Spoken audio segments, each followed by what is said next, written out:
একটাই কাজ আমাদের, আল্লাহকে খুশি করা। এবার আপনি যদি এই পয়েন্টগুলোকে নোট করেন, আপনার দুনিয়ার জীবন সুন্দর হয় কিভাবে একটু খেয়াল করেন। এবার বলি, মা যদি রাগ করে কথা বলে, মা যদি বকা দিয়ে কথা বলে, বাপ যদি সবার সামনে জুতা দিয়েও পিটায়, আপনি সন্তান হয়ে, আমি সন্তান হয়ে চুপ হয়ে থাকবো রবকে খুশি করার জন্য। রবকে খুশি করার জন্য সুবহানাল্লাহ। একজন ক্ষুধার্ত আসলে ঘরে যা আছে খাবার দিয়ে মেহমানদারি করব, না থাকলে কথা দিয়ে মেহমানদারি করব রবকে খুশি করার জন্য। দুশমনও যদি কোনোদিন বিপদে পড়ে আপনার সামনে হাত পাতে, আপনি সমস্ত রাগ হিংসাকে ভুলে তাকে সাহায্য করবেন রবকে খুশি করার জন্য। সুবহানাল্লাহ, সুবহানাল্লাহ, সুবহানাল্লাহ। কোন একটা মেয়ের বিয়ে দেওয়ার সময় যৌতুক না নিয়ে আপনি বিয়ে করলেন রবকে খুশি করার জন্য। জগৎকে না দেখায় কাবিনের আধিক্যতা না করে ছেলের যতটুকু সামর্থ্য আছে সেই অনুযায়ী মেয়ের অভিভাবক হয়ে আপনি বিয়ে দিলেন শুধু রবকে খুশি করার জন্য।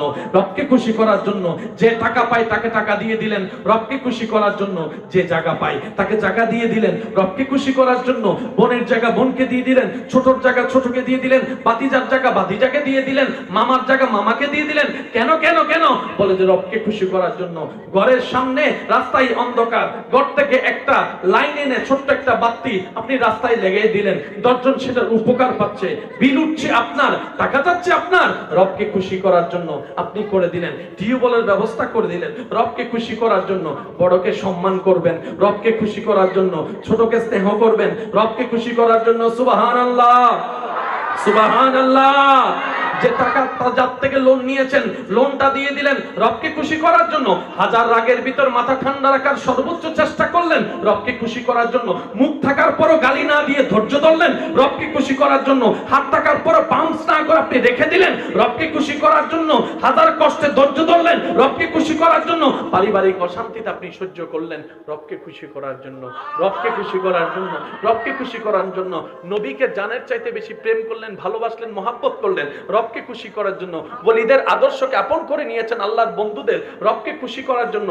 আহলে বাইতকে মহব্বত করলেন রবকে খুশি করার জন্য। সাহাবাকে সম্মান করলেন রবকে খুশি করার জন্য। হাজার ব্যস্ততার ভিতরে আজানের ডাকে সাড়া দিয়ে আমার ভাইজান যেটা বলেছেন হাইয়া আলাস সালাহ, হাইয়া আলাস সালাহর ডাকে সাড়া দিয়ে ব্যস্ততাকে পিছনে ফেলে আপনি লাভ লসের চিন্তা না করে নামাজে দাঁড়াই গেলেন রবকে খুশি করার জন্য। সুবহানাল্লাহ। মাঝে মধ্যে তাহাজ্জুদে দাঁড়াই গেলেন রবকে খুশি করার জন্য।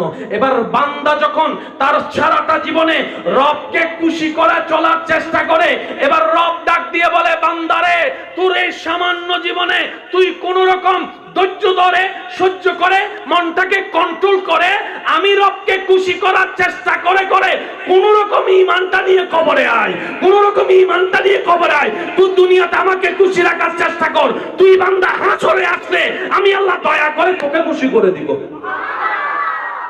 লেনদেন শেষ। লেনদেন কেন জোর হম পরিব লেনদেন।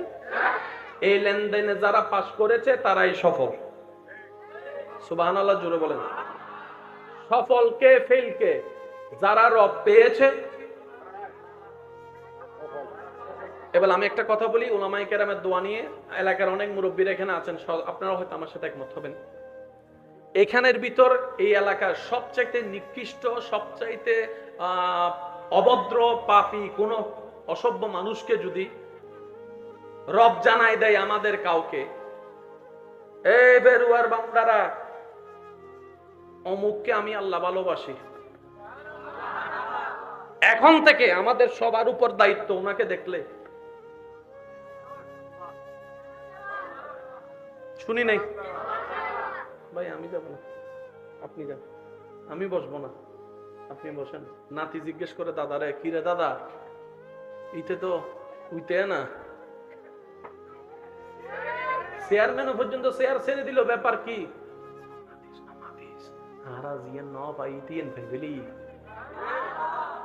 আমরা যার প্রিয় হতে পারি নাই সে তার প্রিয় হয়েছে। সুতরাং যে রবের প্রিয় সে আমাদের প্রিয়। রব যাকে সম্মান দেয় আমরাও তাকে সম্মান দিতে বাধ্য। দ্যাট মিন্স সমস্ত কিছুর মূলে কেন্দ্রবিন্দু রব্বুল আলামিন। এই একটা জায়গা যদি আমরা ক্লিয়ার হতে পারি সুন্দর মন নিয়ে, ইসলামের অর্ধেক জামিলা শেষ। আর একটু জোরে। ছোটবেলায় কম বেশি জেমেথি করছি না আমরা? যুবকরা একটু আওয়াজ দেন। জ্যামিতিতে একটা জিনিস আছে, দুই লাঠিওয়ালা, ঘুরে কয়টা, দাঁড়ায় থাকে কয়টা, আর আপনি জানেন সেটাকে বলা হয় কেন্দ্রবিন্দু। আর কেন্দ্রবিন্দু যদি ঠিক থাকে 100 বছর পর হলো মাথায় মাথায় মিলবে, বলেন মাথায় মাথায়। আর কেন্দ্রবিন্দু যদি 19-20 হয়, মাথা মাথা জীবনে কোনোদিন মিলবে না। আর ইসলামের কেন্দ্রবিন্দু একটাই, রব্বুল আলামিন। জোরে বলেন। আপনি নামাজকে রাখেন, আল্লাহু আকবার, আল্লাহু আকবার। আল্লাহ আছে না নাই? আশহাদু আন্না মুহাম্মাদুর রাসূলুল্লাহ, নবী আছে না নাই? কেন্দ্রবিন্দু ভাগি জোরে। রোজার মধ্যে আল্লাহর হুকুম আছে না নাই? তাহলে আল্লাহ পাওয়া গেছে। নবী কই? ওই সেহরি আর ইফতারে খোঁজেন, নবীরে পাবেন। সেহরি সুন্নত কার? নবীর। ইফতার সুন্নত কার? নবীর। নবী আছে না নাই? নবীর কাজ কি? বান্দাকে আল্লাহর করাই দেওয়া, আর কোন কাজ? একটু জোরে বলেন না। তো নবী দুনিয়ার থেকে যাবার আগে আল্লাহকে বললেন, আল্লাহ, আশা করি এই পয়েন্ট আপনারা একটু নোট করবেন, আমি শ্রদ্ধার সাথে বলছি। নবী বলছেন, আল্লাহ, আমি দুনিয়াতে বেশি দিন থাকতে চাই না, আমি তোমার দিদারে চলে যেতে চাই। হায়াতি খায়রুল লাকুম ওয়া মামাতি খায়রুল লাকুম। রব, আমি তোমার দিদারে চলে যেতে চাই। তো ইসলাম তো একদিনের নয়, কিয়ামত পর্যন্ত ইসলাম থাকবে। এখন আমি যদি যাই, এই দায়িত্বটা আমি কাকে দিয়ে যাব? নবী বলে, আল্লাহ পাক বলে যে আপনি টেনশন করিয়েন না, আপনার পরে এই দায়িত্বটা সাহাবায়ে কেরাম আহলে বায়াতগণ পালন করবেন। সাহাবা তো 100, 150, 200 বছর পরে সাহাবারা তো শেষ হবে। যেমন মুক্তিযোদ্ধা বাংলাদেশে যারা ছিল, একটা না একটা সময় গিয়ে তো সারা বাংলাদেশ মুক্তিযোদ্ধা শূন্য হবেই হবে, এটাই তো বাস্তবতা। তো সাহাবার পরে দায়িত্বটা কারা নিবে? বলে যে সাহাবার পরে এই দায়িত্বটা তাবিরা গ্রহণ করবে। তাবির পরে কারা নিবে? বলে যে তবে তাবিরা এটা গাইডলাইন দিবে। তবে তাবির পরে কিয়ামত পর্যন্ত আর সাহাবা তো থাকবে না, তো দায়িত্ব কারা নিবে? রব বলে যে আমি তাদের জন্য আলাদা একটা সিস্টেম আমি ব্যবস্থা করেছি। যেহেতু বান্দা আসা বন্ধ হবে না, সবারই তো আল্লাহ পাওয়ার অধিকার আছে, সুতরাং আমি রব সিস্টেম করে দিলাম কিয়ামত পর্যন্ত। আমি রবকে, যাদের তালাশ লাগবে, যারা ইসলামের ছায়াতলে এসে আমি রবকে খুঁজবে, তাদের জন্য আমি রবকে পাওয়ার জন্য সিস্টেম দিয়ে দিলাম আহলে বায়ত এবং আউলিয়ায়ে কেরাম। এতটুক যারা বুঝতে পারছি তারা একবার বলি মারহাবা। নবীর কাজ কি? আল্লাহ। সাহাবার কাজ আল্লাহ পাওয়াই দেওয়া। জোরে বলেন। আহলে বাইতের কাজ আল্লাহ পাওয়াই দেওয়া। বলেন আল্লাহ পাওয়াই দেওয়া, বলেন না। তাবির কাজ, ওলির কাজ, ওলির কাজ, ওলির কাজ। এবার আপনারা আমরা সূত্র শিখে ফেললাম, ওলিকে আর বলিকে। বুঝেন না? আবার ইমানলার হতা। ওলিকে আর বলিকে, সঠিককে আর বন্ডকে। যে আল্লাহ পাওয়াই দিতে পারে, শর্ত এটাই যে আল্লাহ রাস্তায় চালাইতে পারে, যে খারাপ থেকে ভালোর পথে আনতে পারে, যে বেনামাজিকে নামাজি বানাইতে পারে, যে 2 রাকাতে নামাজিরে তাহাজ্জুদওয়ালা নামাজি বানাই দিতে পারে, যে সুদ থেকে মানুষকে বাঁচাই দিতে পারে, যে যাকে মানুষকে সাপোর্ট দিতে পারে, ক্ষুধার্তকে খাবার দিতে পারে, তৃষ্ণার্তকে পানি দিতে পারে, এক কথায় আল্লাহর পছন্দের গুণ শিখাই দিতে পারে। ওরা হচ্ছে আউলিয়ায়ে কেরাম। আমাদের উপর, সবার উপর নামাজ ফরজ আছে কি নাই? কম বেশি জীবনে 2 ওয়াক্ত নামাজ পড়ছি কি পড়ি নাই? বলেন না ভাইয়া। রোজাও কম বেশি 2-1টা রাখছি, কেউ হজ করছি, কেউ করি নাই। আল্লাহ তৌফিক দান করুক। আল্লাহ তৌফিক দান করুক। কেউ যাকাত দিচ্ছে, কেউ দিচ্ছে না, তৌফিক নাই। আচ্ছা বলেন, সবকিছুর তো দায়িত্ব আমাদের আছে। কে কয়জন মুসলমান বানাইছেন? হাত তোলেন। মুসলমান বানাইছেন? পারি নাই, পারি নাই। আমার মতো যারা আছেন তারাও বলেন পারি নাই, পারি নাই। আমি পারি নাই, এমপি পারে নাই, মন্ত্রী পারে নাই, মুফতি পারে নাই, মৌলানা তেমন পারে নাই, কিন্তু আল্লাহর বলি গরিবে নওয়াজ।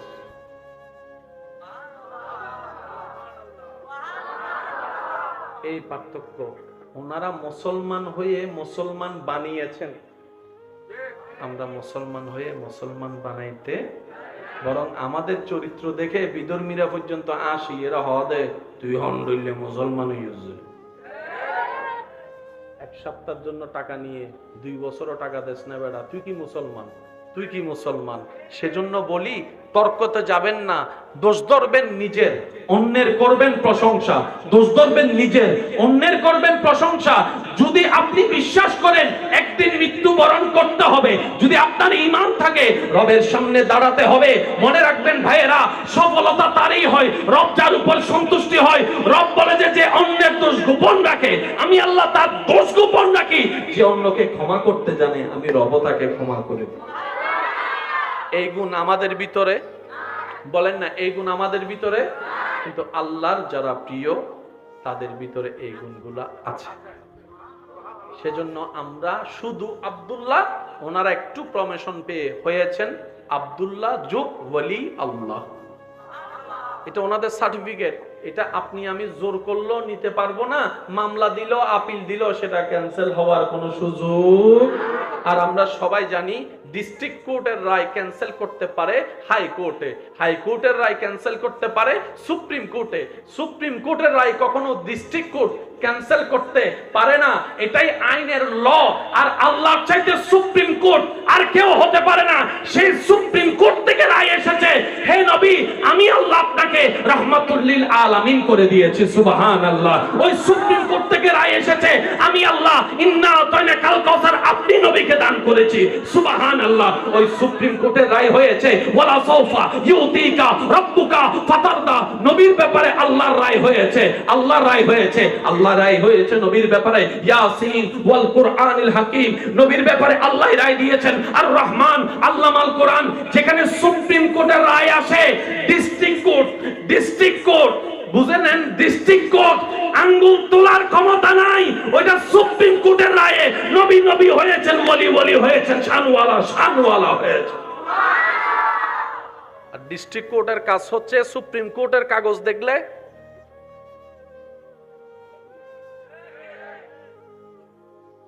কি করুন, মানিলন হন না, কি করুন। আর যদি না মানে সরকার বাদী মামলা মান্য মাতেকা। আশা করি বুঝাতে আমি সক্ষম হয়েছি। আমি কি ফেল করলাম নাকি কোনো আবার বুঝাইতে পারি নাই? বুঝছেন যারা তারা বলেন মারহাবা। নবীর কাছে যা সুপ্রিম কোর্টের রায়, সুবহানাল্লাহ জোরে। সাহাবাদের কাছে যা সুপ্রিম কোর্টের রায়, আহলে বাইতের কাছে যা সুপ্রিম কোর্টের রায়, ওলি আল্লাহর কাছে যা সুপ্রিম কোর্টের রায়। আপনার স্বাস্থ্য ভাইয়ের কাছে যে সম্পদ সুপ্রিম কোর্টের রায়, আপনার মামার কাছে যে সম্পদ সুপ্রিম কোর্টের রায়, আপনার কাছে যা সুপ্রিম কোর্টের রায়। সেজন্য হিংসা করে কারোটা নেওয়া যায় না, অহংকার করে কারোটা ধ্বংস করাও যায় না। অহংকার যে করবে ধ্বংস তার হবে, হিংসা যে করবে সেই নিচে নামবে, হিংসা যাকে করবে সে উপরে উঠে যাবে। মনে থাকবে ইনশাআল্লাহ। এবার বলেন টোটাল প্যাকেজটাকে আমি এক জায়গায় করি, আল্লাহ আমাদেরকে বানালেন কেন? আল্লাহ পাক বলে আমি শুধু তোদেরকে বানাইছি একটা কারণে। সবাই এই কথা শুনে বলবেন আল্লাহ আমাদেরকে বানাইছেন ইবাদতের জন্য। ওমা খালাকতুল জিন্না ওয়াল ইনসা ইল্লা লিয়াবুদুন, ইবাদতের জন্য। সবাই তো এই কথাই বলবো আমরা, ঠিক না? বলেন না ভাইয়া? সবাই তো আমরা ইবাদতের জন্য আল্লাহ বানাইছে, এই কথাই সবাই আমরা একমত। যেহেতু কোরআনের আয়াত আছে, আমি শ্রদ্ধার সাথে উলামায়ে কেরামের দোয়া নিয়ে একটা কথা বলতে চাই। কোরআন হাদিস পড়া এক জিনিস, বুঝার এক জিনিস। অঙ্ক মুখস্থ করা এক জিনিস, অঙ্ক বুঝার এক জিনিস। অঙ্ক মুখস্থ করে যারা অঙ্ক পরীক্ষা দেয়, স্যারে যদি চালাকি করে প্লাসের জায়গায় মাইনাস বসা দেয়, তার অঙ্ক কি? আর অঙ্ক বুঝে যারা অঙ্ক পরীক্ষা দিতে যায়, মাইনাসের জায়গায় প্লাস দেখ, 2 এর জায়গায় 4 দেখ, সে এমনি অঙ্ক করে চলে আসবে, কারণ সে মুখস্থ করে যায় নাই, সে বুঝে গিয়েছে। আমরা কোরআন বুঝার চেষ্টা করি না, পড়ার চেষ্টা করি। ওই পড়ার সাথে যদি বুঝাকে অ্যাড করতে পারি, কোরআনের মতো জ্ঞান পৃথিবীতে অন্য কিতাবের মধ্যে নাই। সুবহানাল্লাহ। আর একটু জোরে বলি না সুবহানাল্লাহ। আচ্ছা, ইবাদত মানে কি বলেন না? ইবাদত মানে কি? হালকা করে আওয়াজ শোনা গেছে, নামাজ। ইবাদত মানে কি? ইবাদত মানে যদি শুধু নামাজই হয়, তাহলে রোজা কি? রোজা ইবাদত, কিন্তু আমরা বেশিরভাগ মানুষ ইবাদত মানে মনে করি নামাজ। মনে রাখবেন আজকে ইবাদত কাকে বলে। বান্দার যে কাজে রব সন্তুষ্টি হয়, প্রত্যেকটা কাজে ইবাদত। একটাই কাজ আমাদের, আল্লাহকে খুশি করা। এবার আপনি যদি এই পয়েন্টগুলোকে নোট করেন, আপনার দুনিয়ার জীবন সুন্দর হয় কিভাবে একটু খেয়াল করেন। এবার বলি, মা যদি রাগ করে কথা বলে, মা যদি বকা দিয়ে কথা বলে, বাপ যদি সবার সামনে জুতা দিয়েও পিটায়, আপনি সন্তান হয়ে, আমি সন্তান হয়ে চুপ হয়ে থাকবো রবকে খুশি করার জন্য। রবকে খুশি করার জন্য সুবহানাল্লাহ। একজন ক্ষুধার্ত আসলে ঘরে যা আছে খাবার দিয়ে মেহমানদারি করব, না থাকলে কথা দিয়ে মেহমানদারি করব, রবকে খুশি করার জন্য। দুশমনও যদি কোনোদিন বিপদে পড়ে আপনার সামনে হাত পাতে, আপনি সমস্ত রাগ হিংসাকে ভুলে তাকে সাহায্য করবেন রবকে খুশি করার জন্য। সুবহানাল্লাহ, সুবহানাল্লাহ, সুবহানাল্লাহ। কোন একটা মেয়ের বিয়ে দেওয়ার সময় যৌতুক না নিয়ে আপনি বিয়ে করলেন রবকে খুশি করার জন্য। জগৎকে না দেখায় কাবিনের আধিক্যতা না করে, ছেলের যতটুকু সামর্থ্য আছে সেই অনুযায়ী মেয়ের অভিভাবক হয়ে আপনি বিয়ে দিলেন শুধু রবকে খুশি করার জন্য। রবকে খুশি করার জন্য যে টাকা পায় তাকে টাকা দিয়ে দিলেন রবকে খুশি করার জন্য। যে জায়গা পায় তাকে জায়গা দিয়ে দিলেন রবকে খুশি করার জন্য। বোনের জায়গা বোনকে দিয়ে দিলেন, ছোটর জায়গা ছোটকে দিয়ে দিলেন, ভাতিজার জায়গা ভাতিজাকে দিয়ে দিলেন, মামার জায়গা মামাকে দিয়ে দিলেন। কেন কেন কেন? বলে যে রবকে খুশি করার জন্য। ঘরের সামনে রাস্তায় অন্ধকার, ঘর থেকে একটা লাইন এনে ছোট্ট একটা বাতি আপনি রাস্তায় লেগে দিলেন, 10 জন সেটার উপকার পাচ্ছে, বিল উঠছে আপনার, টাকা যাচ্ছে আপনার, রবকে খুশি করার জন্য আপনি করে দিলেন। টিউবওয়েলের ব্যবস্থা করে দিলেন রবকে খুশি করার জন্য। বড়কে সম্মান করবেন রবকে খুশি করার জন্য, ছোটকে স্নেহ করবেন রবকে খুশি করার জন্য। সুবহানাল্লাহ, সুবহানাল্লাহ। যে টাকা যার থেকে লোন নিয়েছেন লোনটা দিয়ে দিলেন রবকে খুশি করার জন্য। হাজার রাগের ভিতর মাথা ঠান্ডা রাখার সর্বোচ্চ চেষ্টা করলেন রবকে খুশি করার জন্য। মুখ থাকার পরও গালি না দিয়ে ধৈর্য ধরলেন রবকে খুশি করার জন্য। হাত থাকার পরও পাম্পস না করে আপনি রেখে দিলেন রবকে খুশি করার জন্য। হাজার কষ্টে ধৈর্য ধরলেন রবকে খুশি করার জন্য। পারিবারিক অশান্তিতে আপনি সহ্য করলেন রবকে খুশি করার জন্য। রবকে খুশি করার জন্য, রবকে খুশি করার জন্য। নবীকে জানের চাইতে বেশি প্রেম করলেন, ভালোবাসলেন, মহাব্বত করলেন রবকে খুশি করার জন্য। ওলিদের আদর্শকে আপন করে নিয়েছেন আল্লাহর বন্ধুদের রবকে খুশি করার জন্য। আহলে বাইতকে মহাব্বত করলেন রবকে খুশি করার জন্য। সাহাবাকে সম্মান করলেন রবকে খুশি করার জন্য। হাজার ব্যস্ততার ভিতরে আজানের ডাকে সাড়া দিয়ে আমার ভাইজান যেটা বলেছেন হাইয়া আলাস সালাহ, হাইয়া আলাস সালাহর ডাকে সাড়া দিয়ে ব্যস্ততাকে পিছনে ফেলে আপনি লাভ লসের চিন্তা না করে নামাজে দাঁড়াই গেলেন রবকে খুশি করার জন্য। সুবহানাল্লাহ। মাঝে মধ্যে তাহাজ্জুদে দাঁড়াই গেলেন রবকে খুশি করার জন্য। এবার বান্দা যখন তার সারাটা জীবনে রবকে খুশি করা চলার চেষ্টা করে, এবার রব ডাক দিয়ে বলে বান্দারে, তোর এই সামান্য জীবনে তুই কোন রকম ধৈর্য ধরে সহ্য করে মনটাকে কন্ট্রোল করে আমি রবকে খুশি করার চেষ্টা করে করে কোন রকম ঈমানটা নিয়ে কবরে আয়, কোন রকম ঈমানটা নিয়ে কবরে আয়। তুই দুনিয়াতে আমাকে খুশি রাখার চেষ্টা কর, তুই বান্দা হাসরে আসলে আমি আল্লাহ দয়া করে তোকে খুশি করে দিব। লেনদেন শেষ। লেনদেন কেন জোরে হম পড়িব? লেনদেন। এই লেনদেনে যারা পাস করেছে তারাই সফল। সুবহানাল্লাহ, জোরে বলেন। সফল কে ফেল কে? যারা রব পেয়েছে। এবার আমি একটা কথা বলি, উলামায়ে কেরামের দোয়া নিয়ে। এলাকার অনেক মুরব্বীরা এখানে আছেন, আপনারা হয়তো আমার সাথে একমত হবেন।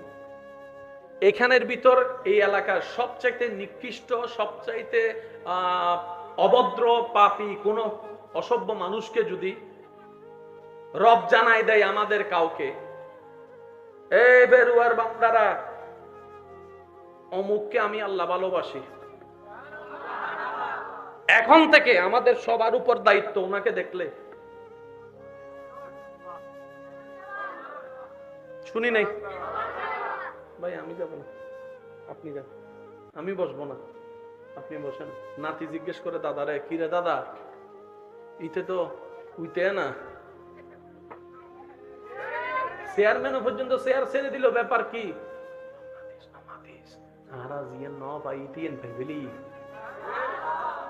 আমরা যার প্রিয় হতে পারি নাই, সে তার প্রিয় হয়েছে। সুতরাং যে রবের প্রিয় সে আমাদের প্রিয়। রব যাকে সম্মান দেয় আমরাও তাকে সম্মান দিতে বাধ্য। দ্যাট মিন্স সমস্ত কিছুর মূলে কেন্দ্রবিন্দু রব্বুল আলামিন। এই একটা জায়গা যদি আমরা ক্লিয়ার হতে পারি সুন্দর মন নিয়ে, ইসলামের অর্ধেক জামিলা শেষ। আর একটু জোরে। ছোটবেলায় কম বেশি জ্যামিতি করছি না আমরা? যুবকরা একটু আওয়াজ দেন। জ্যামিতিতে একটা জিনিস আছে, দুই লাঠিওয়ালা, ঘুরে কয়টা, দাঁড়ায় থাকে কয়টা, আর আপনি জানেন সেটাকে বলা হয় কেন্দ্রবিন্দু।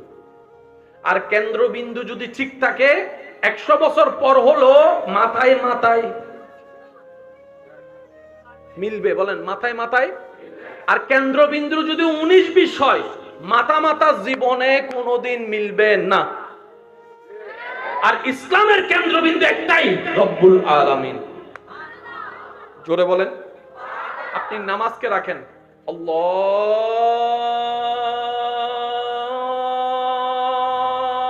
আকবার, আল্লাহু আকবার। আল্লাহ আছে না নাই? আশহাদু আন্না মুহাম্মাদুর রাসূলুল্লাহ, নবী আছে না নাই? কেন্দ্রবিন্দু পাগি জোরে। রোজার মধ্যে আল্লাহর হুকুম আছে না নাই? তাহলে আল্লাহ পাওয়া গেছে। তো নবী কই? ওই সেহরি আর ইফতারে খুঁজেন, নবীরে পাবেন। সেহরি সুন্নত কার? নবীর। ইফতার সুন্নত কার? নবীর। নবী আছে না নাই? তো নবীর কাজ কি? বান্দাকে আল্লাহর করাই দেওয়া। আর কোন কাজ? একটু জোরে বলেন না। তো নবী দুনিয়ার থেকে যাবার আগে আল্লাহকে বললেন, আল্লাহ, আশা করি এই পয়েন্ট আপনারা একটু নোট করবেন, আমি শ্রদ্ধার সাথে বলছি। নবী বলছেন, আল্লাহ, আমি দুনিয়াতে বেশি দিন থাকতে চাই না, আমি তোমার দিদারে চলে যেতে চাই। হায়াতি খায়রুল লাকুম ওয়া মামাতি খায়রুল লাকুম। রব, আমি তোমার দিদারে চলে যেতে চাই। তো ইসলাম তো একদিনের নয়, কিয়ামত পর্যন্ত ইসলাম থাকবে। এখন আমি যদি যাই, এই দায়িত্বটা আমি কাকে দিয়ে যাব? নবী বলে, আল্লাহ পাক বলে যে আপনি টেনশন করিয়েন না, আপনার পরে এই দায়িত্বটা সাহাবায়ে কেরাম আহলে বায়াতগণ পালন করবেন। সাহাবা তো 100, 150, 200 বছর পরে সাহাবারও তো শেষ হবে। যেমন মুক্তিযোদ্ধা বাংলাদেশে যারা ছিল, একটা না একটা সময় গিয়ে তো সারা বাংলাদেশ মুক্তিযোদ্ধা শূন্য হবেই হবে, এটাই তো বাস্তবতা। তো সাহাবার পরে দায়িত্বটা কারা নিবে? বলে যে সাহাবার পরে এই দায়িত্বটা তাবিরা গ্রহণ করবে। তাবির পরে কারা নিবে? বলে যে তবে তাবিরা এটা গাইডলাইন দিবে। তবে তাবির পরে কিয়ামত পর্যন্ত আর সাহাবা তো থাকবে না, তো দায়িত্ব কারা নিবে? রব বলে যে আমি তাদের জন্য আলাদা একটা সিস্টেম আমি ব্যবস্থা করেছি। যেহেতু বান্দা আসা বন্ধ হবে না, সবারই তো আল্লাহ পাওয়ার অধিকার আছে, সুতরাং আমি রব সিস্টেম করে দিলাম কিয়ামত পর্যন্ত। আমি রবকে, যাদের তালাশ লাগবে, যারা ইসলামের ছায়াতলে এসে আমি রবকে খুঁজবে, তাদের জন্য আমি রবকে পাওয়ার জন্য সিস্টেম দিয়ে দিলাম আহলে বায়ত এবং আউলিয়ায়ে কেরাম। এতটুক যারা বুঝতে পারছে তারা একবার বলি মারহাবা। নবীর কাজ কি? আল্লাহ। সাহাবার কাজ আল্লাহ ভাবাই দেওয়া। জোরে বলেন। আহলে বাইতের কাজ আল্লাহ ভাবাই দেওয়া। বলেন আল্লাহ ভাবাই দেওয়া, বলেন না। তাবির কাজ, ওলির কাজ, ওলির কাজ, ওলির কাজ। এবার আপনারা আমরা সূত্র শিখে ফেললাম, ওলিকে আর বলিকে। বুঝেন না? আবার আল্লাহর হতা। ওলিকে আর বলিকে সঠিককে আর ভণ্ডকে? যে আল্লাহ ভাওয়ায় দিতে পারে।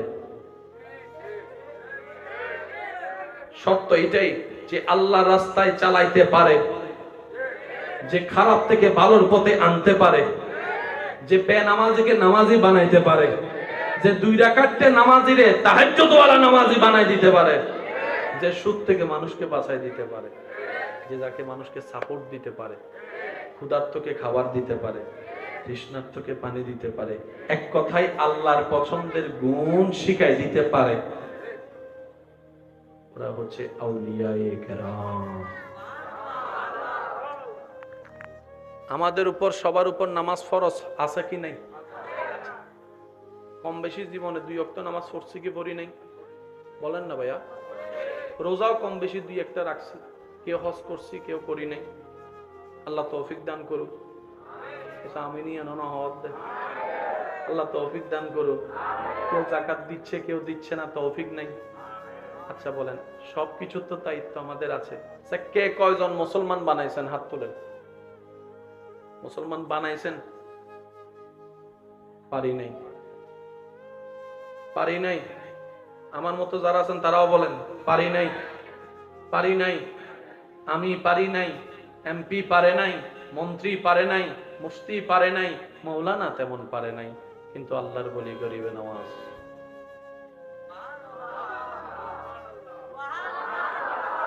এই পার্থক্য।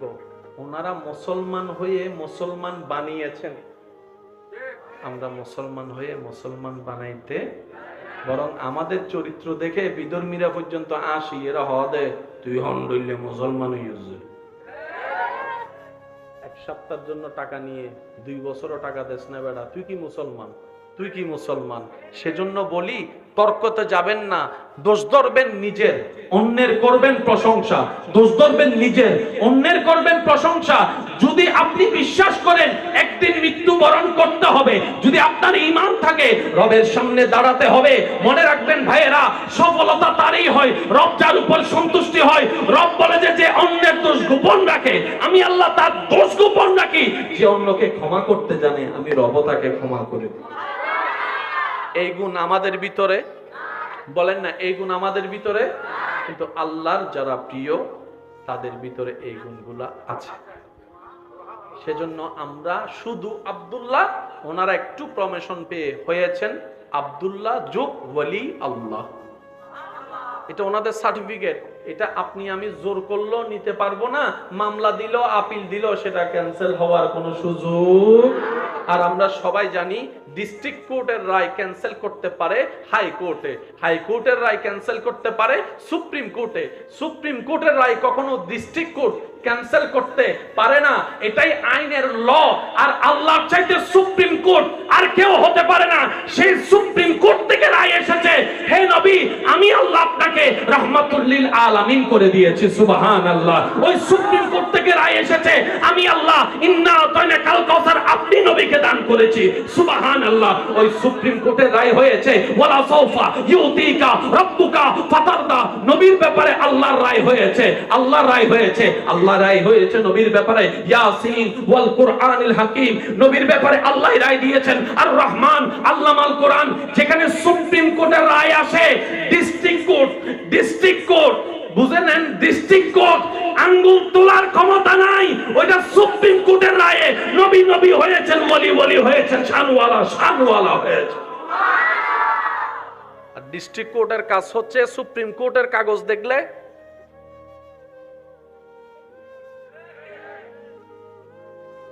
কি করুন, মানিলন হন না কি করুন।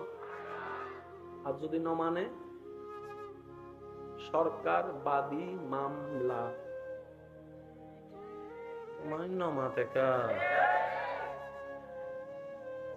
আশা করি বুঝাতে আমি সক্ষম হয়েছে।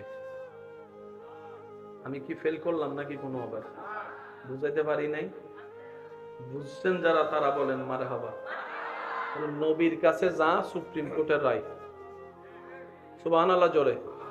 সাহাবাদের কাছে যা সুপ্রিম কোর্টের রায়, আহলে বাইতের কাছে যা সুপ্রিম কোর্টের রায়, ওলি আল্লাহর কাছে যা সুপ্রিম কোর্টের রায়, আপনার স্বাস্থ্য ভাইয়ের কাছে যে সম্পদ সুপ্রিম কোর্টের রায়, আপনার মামার কাছে যে সম্পদ সুপ্রিম কোর্টের রায়, আপনার কাছে যা সুপ্রিম কোর্টের রায়। সেজন্য হিংসা করে কারোটা নেওয়া যায় না, অহংকার করে কারোটা ধ্বংস করাও যায় না। অহংকার যে করবে ধ্বংস তার হবে, হিংসা যে করবে সেই নিচে নামবে, হিংসা যাকে করবে সে উপরে উঠে যাবে। মনে থাকবে ইনশাআল্লাহ। এবার বলেন, টোটাল প্যাকেজটাকে আমি এক জায়গায় করি, আল্লাহ আমাদেরকে বানালেন কেন? আল্লাহ পাক বলে, আমি শুধু তোদেরকে বানাইছি একটা কারণে। সবাই এই কথা শুনে বলবেন, আল্লাহ আমাদেরকে বানাইছেন ইবাদতের জন্য। ওয়ামা খালাকতুল জিন্না ওয়াল ইনসা ইল্লা লিয়াবুদুন, ইবাদতের জন্য। সবাই তো এই কথাই বলবো আমরা, ঠিক না? বলেন না ভাইয়া? সবাই তো আমরা ইবাদতের জন্য আল্লাহ বানাইছে, এই কথাই সবাই আমরা একমত। যেহেতু কোরআনের আয়াত আছে, আমি শ্রদ্ধার সাথে উলামায়ে কেরামের দোয়া নিয়ে একটা কথা বলতে চাই। কোরআন হাদিস পড়া এক জিনিস, বুঝার এক জিনিস। অঙ্ক মুখস্থ করা এক জিনিস, অঙ্ক বুঝার এক জিনিস। অঙ্ক মুখস্থ করে যারা অঙ্ক পরীক্ষা দেয়, স্যারে যদি চালাকি করে প্লাসের জায়গায় মাইনাস বসা দেয়, তার অঙ্ক কি? আর অঙ্ক বুঝে যারা অঙ্ক পরীক্ষা দিতে যায়, মাইনাসের জায়গায় প্লাস দেখ, 2 এর জায়গায় 4 দেখ, সে এমনি অঙ্ক করে চলে আসবে, কারণ সে মুখস্থ করে যায় নাই, সে বুঝে গিয়েছে। আমরা কোরআন বুঝার চেষ্টা করি না, পড়ার চেষ্টা করি। ওই পড়ার সাথে যদি বুঝাকে অ্যাড করতে পারি, কোরআনের মতো জ্ঞান পৃথিবীতে অন্য কিতাবের মধ্যে নাই। সুবহানাল্লাহ। আর একটু জোরে বলি না সুবহানাল্লাহ। আচ্ছা, ইবাদত মানে কি বলেন না? ইবাদত মানে কি? হালকা করে আওয়াজ শোনা গেছে, নামাজ। ইবাদত মানে কি? ইবাদত মানে যদি শুধু নামাজই হয়, তাহলে রোজা কি? রোজা ইবাদত, কিন্তু আমরা বেশিরভাগ মানুষ ইবাদত মানে মনে করি নামাজ। মনে রাখবেন আজকে ইবাদত কাকে বলে। বান্দার যে কাজে রব সন্তুষ্টি হয়, প্রত্যেকটা কাজে ইবাদত।